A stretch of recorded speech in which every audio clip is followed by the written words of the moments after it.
اعوذ باللہ من الشیطان الرجیم بسم اللہ الرحمن الرحیم وبہ نستعین وہو خیر الناصر المعین۔ قال اللہ تبارک تعالیٰ فی کتابہ المجید وہو اصدق الصادقین ان اللہ مع الصابرین، خدا صابرین کے ساتھ ہے، اور ایسے صابر کے ساتھ کہ جس نے کربلا کے میدان میں جہاں حسین ابن علی نے کلمہ حق کو بلند کیا، اس کلمے کو زندہ حسین نے کربلا تک کیا، لیکن کربلا کے بعد کوفہ اور کوفہ کے بعد شام، دربار یزید تک جو اپنے خطبوں سے، اپنے پیغامات سے اور اپنی دعاؤں سے اور اپنی سچائی اور اپنے استقامت سے دین کو زندہ رکھے، اسے سجاد کہتے ہیں، جس کے سجدے اس وقت بھی کربلا کی زمین پہ ہو کہ جس وقت زمین تپ رہی ہو، جس وقت پھپھی بہنیں بے پردہ اور مکھنا اور چادر ہو، اس وقت بھی ما رأیت الا جمیعا کہنے والی پھپھو کی جو طاقت تھی، یعنی جناب زینب کی طاقت تھی، وہ سید سجاد تھے۔ سید سجاد کے ساتھ ہو وہ طاقت، وہ استقامت، وہ صبر، سید سجاد کا آج دین حق کو زندہ رکھے، جس نے بتایا اور اپنے دعاؤں سے دین کی تبلیغ کی، اس سید سجاد جس کے سجدوں کو پروردگار عالم نے عبادت کی زینت قرار دیا، وہ سید سجاد۔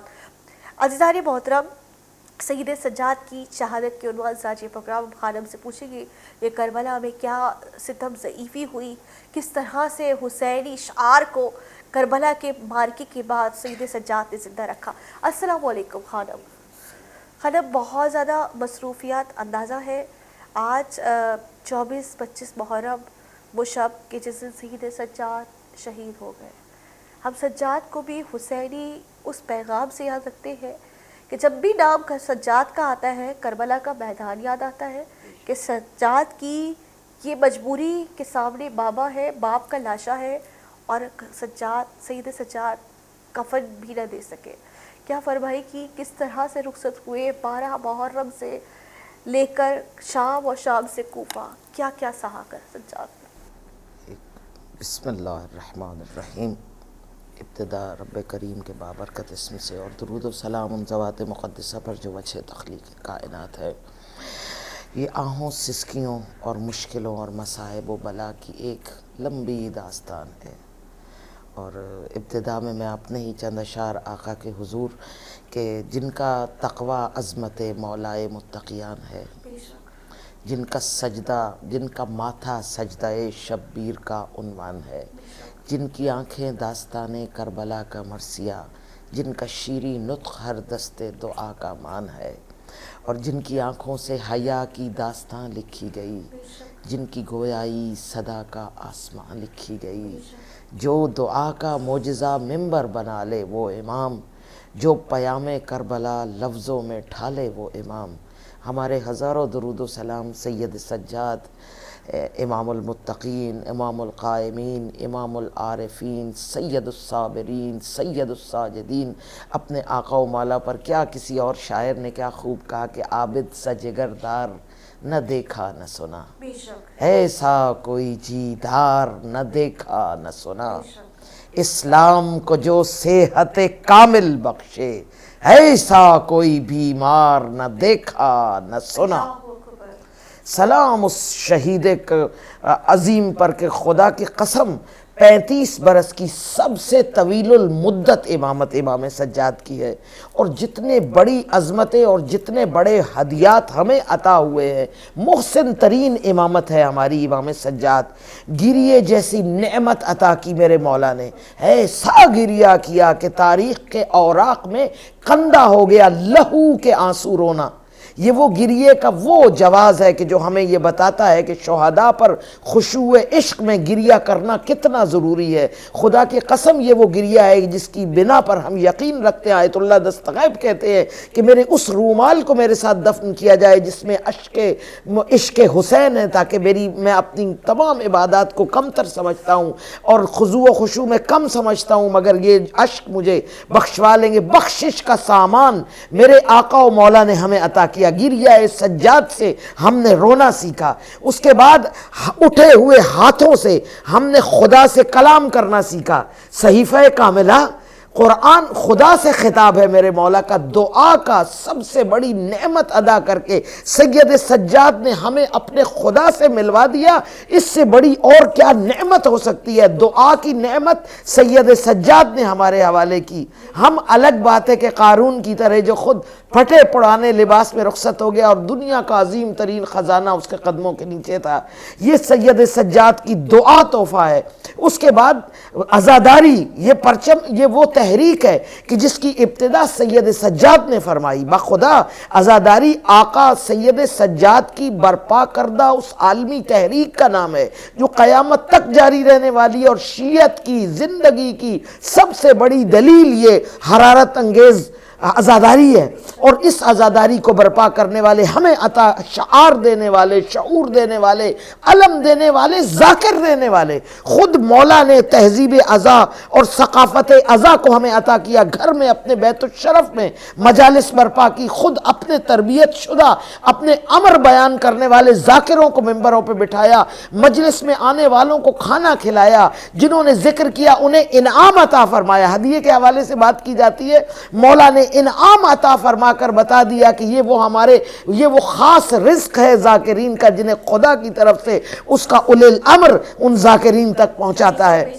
بڑا ایک سوال عموماً اٹھتا ہے کہ ذاکرین ہدیہ کیوں لیتے ہیں؟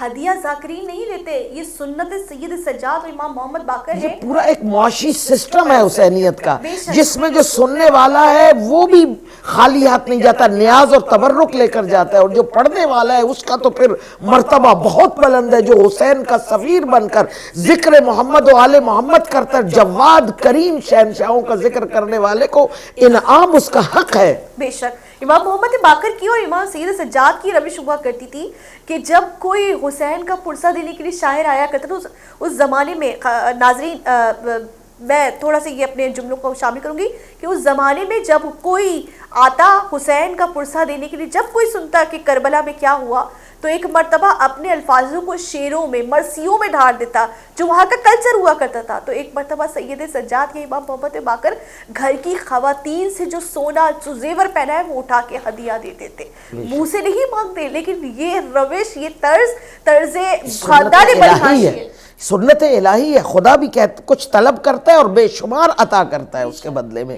تو یہ سلسلہ عزاداری مولا نے قائم کیا، دعا، عزاداری، گریہ، خاک شفا، یعنی یہ سجدہ گاہ جن سجدوں پر خدا کو خوشبو حسین آتی ہے، کیونکہ اس خاک پر آپ سجدہ گزار ہوتے ہیں جس میں حسین کا خون شامل ہے، یہ سجدہ گاہ بنا کر ہمارے حوالے کی، ہماری آنکھوں کو آنسو عطا کیے، ہمارے ہاتھوں کو علم عطا کیا، اور عزاداری کی تحریک برپا کر کے 35 برس کی عظمت ترین امامت ہے۔ میں اس لیے مومنین سے مخاطب تھے، میں چاہتی تھی کہ میں امام سجاد پر گفتگو کروں۔ بخدا جنہوں نے حسین کو قتل کیا یا اہل بیت کو قتل کیا، یہ حسین کے ذاتی دشمن نہیں تھے کہ جن کو کوئی ذاتی پرخاش تھی، یہ وہ دشمنان خدا تھے جنہوں نے کعبہ کی حرمت کو ختم کیا، خدا کی ہر اس نشانی پر حملہ آور ہوئے، قرآن کو نیزوں پہ چڑھایا۔ آپ جانتی ہوگی 2 دفعہ کعبہ کو گرایا گیا، مسجد نبوی میں گھوڑے باندھے گئے، اس کی جتنا ہو سکتا تھا بے احترامی اور پامالی کر کے قرآن کو ختم، اور آخر میں اہل بیت پر حملہ آور ہوئے کہ یہ بھی اللہ کی وہ نشانیاں ہیں کہ جو خدا کے عظمتوں کے امین ہیں۔ تمام الہی شعائر کو پامال کر کے بنو امیہ سمجھ رہا تھا کہ ہم نے خدا کو ختم کر دیا، اب ہم اپنے زمرد کی کرسیوں پر بیٹھ کر زمردی محلات میں انسانوں پر فرعون بن کر اپنا قبضہ کریں گے اور اپنی سلسلہ سلطنت کا چلائیں گے۔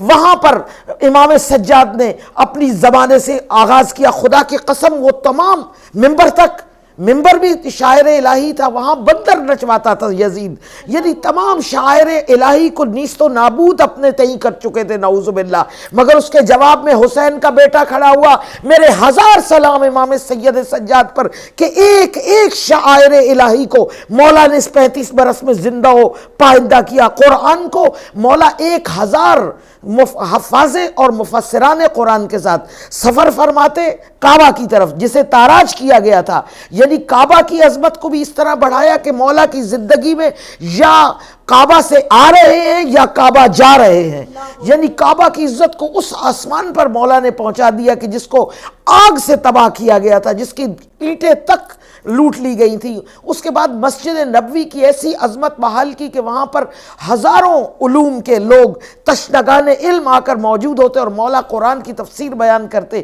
قرآن کو اتنے مفسرین کو رستے میں درس دیتے ہوئے جاتے کہ قرآن کو دوبارہ زندہ کر دیا. نیزوں پہ چڑھانے والے اور تھے اپنے تئیں قرآن کی عظمت کو ختم کرنے والے، مگر حسین کے بیٹے نے قرآن کی عظمت کو بڑھا دیا، مسجد کی عظمت کو بڑھا دیا. ایسے سجدے دیے کہ زین العابدین نے مسجدوں کو دوبارہ آباد کیا، کعبہ کو ایسا آباد کیا کہ مولا کی بے انتہا مناجات ہے جو کعبہ کے گرد ہیں. اور خاص طور پر جو بھی واقعات ہیں کعبہ سے ہیں.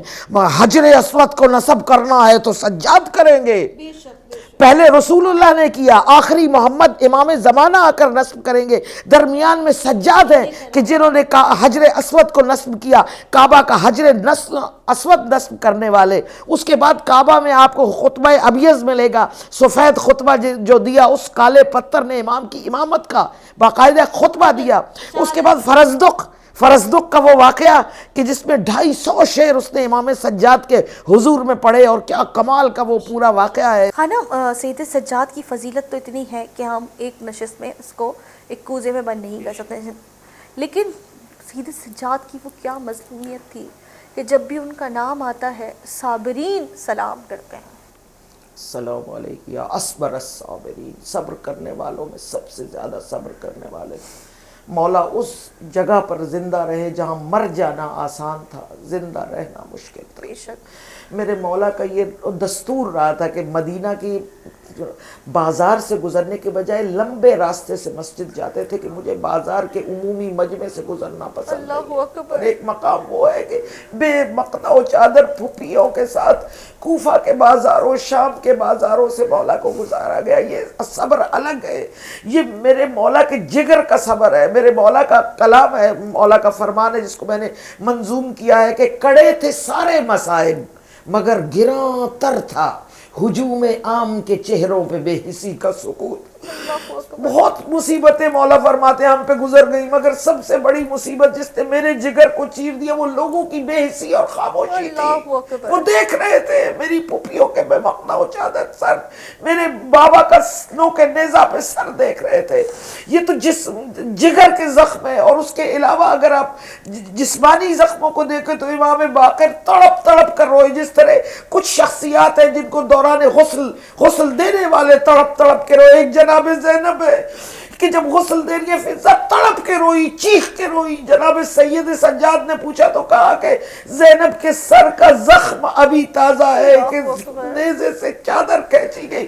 دوسرا جناب علی علیہ السلام تڑپ تڑپ کر رو رہے تھے جب جناب فاطمہ زہرا کو غسل دے رہے تھے. اور تیسرے امام باقر ہے میرے غریب مولا کے پیارے بیٹے کے جو دونوں کربلا کے صابرین میں شمار ہے. امام باقر رو رہے تھے اور کہہ رہے تھے میرے بابا کی گردن پر ابھی توق کے نشان موجود ہے، ہڈیوں پر گوشت موجود نہیں ہے، میرا بابا اب تک زخمی ہے.